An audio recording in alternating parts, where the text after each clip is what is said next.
it back. Good. Right. So it's much lower than it was. It was up here, yeah? Fair? It's right, it's where it should be.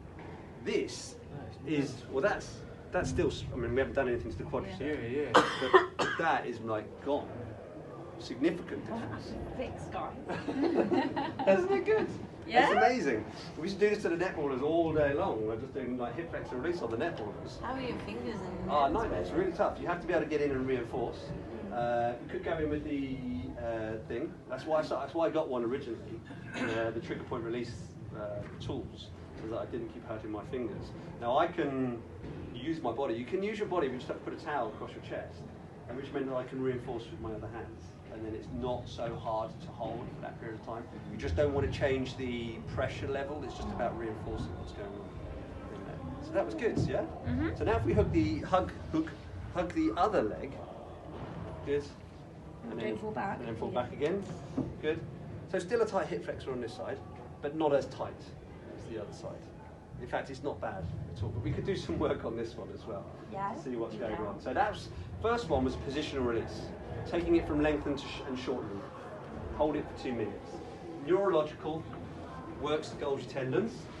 The next one is a soft tissue release. Bring my hand in.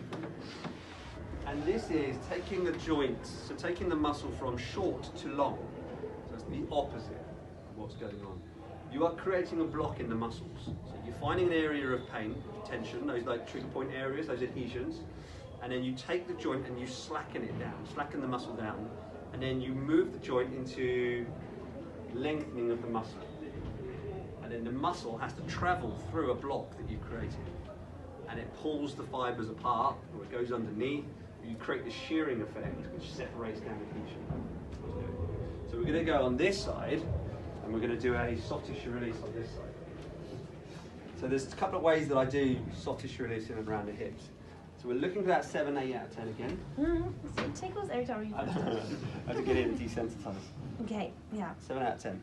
And because it goes to the inside of the femur and goes then onto the inside of the iliacus, I tend to start with a sort of softer, easier internal and external rotation.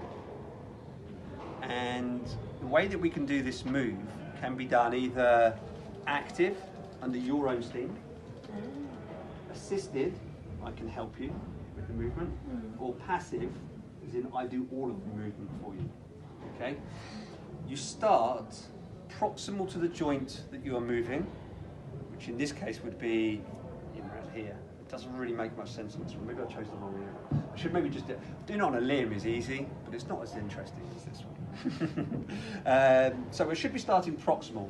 What I'm essentially doing is moving through the area of tension, creating a block, a block, a block, and then moving the leg. Now this is transverse soft tissue release. So you can work transversely and you can work longitudinally. There's a whole separate course on transverse soft tissue release. It's like our weekend's course on transverse. You don't need it, you just need to move the muscle transversely. So I'm throwing everything at you guys. See how much sticks. Oh, not much. All right, here we go. Pin, 7 out of 10, 8 out of 10? Yeah, good, okay. I want you to roll the knee inwards. Good, that shortens it, so I should release the block. Apply the pressure, and then let the knee roll out to the side. Externally rotate. That's it. Good. Pain increases? Quite painful, yeah. Pain increases. Yeah, so it's quite a sensitive one. On the internal rotation, let the block off, apply the block, externally rotate. Yep, it's quite painful. Quite painful. These ones are painful. These are quite painful. Good. I tend to work everything in threes.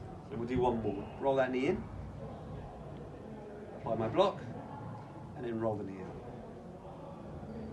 Good. On the outside of the hip here is your TFL, which gets shortened on internal rotation and lengthens on external rotation. So you can do like an iliacus, a TFL sandwich, and then just hold the plexus and then just roll inwards and outwards. The inwards stretch on the outside, and on the inwards, on the outwards, stretch on the inside. And the pressure and the emphasis will just change between the two. But it's super good to do like both of them, but that's like, don't worry, that's too much. Just leave it there. Sorry. Next one. Okay,